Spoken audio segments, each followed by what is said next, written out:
আজকে এই সমাবেত অনুষ্ঠানে আয়োজক বাদুড়িয়া ইমাম মুয়াজ্জিন কমিটির পক্ষ থেকে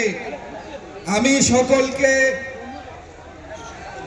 আজকে উপবিষ্ট যারা এখানে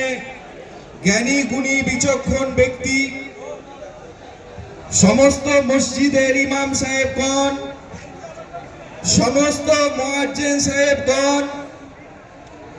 হাফেজে কোরআন, আমাদের সমাজের যুব সম্প্রদায়ের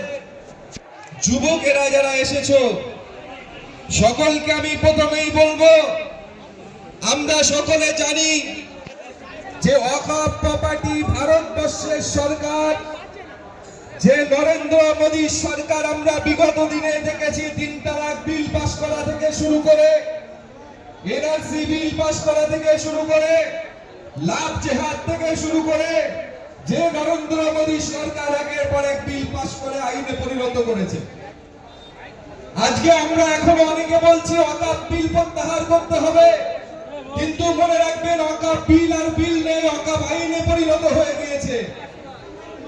রাতের বেলা ৩টে পর্যন্ত পার্লামেন্ট চালিয়ে ভারতবর্ষের ইতিহাসের কলঙ্ক, রাত ১:৩০টার সময় এই নরেন্দ্র মোদী চায়ওয়ালা সরকার, সে আজকে রাতের বেলা লুকিয়ে মুসলমানদের সম্পদ চুরি করার দায়িত্বে বসে এই বিলের নাম দিয়ে দিয়েছে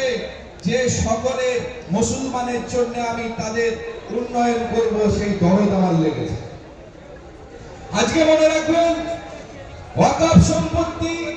আমরা যে লড়াই করছি, লড়াইটা কিসের লড়াই? আজকে ওয়াকফ প্রপার্টির কথা যারা বলছে নিয়ে নেবে, এই ওয়াকফ প্রপার্টি আমার আপনার বাপ দাদার সম্পত্তি,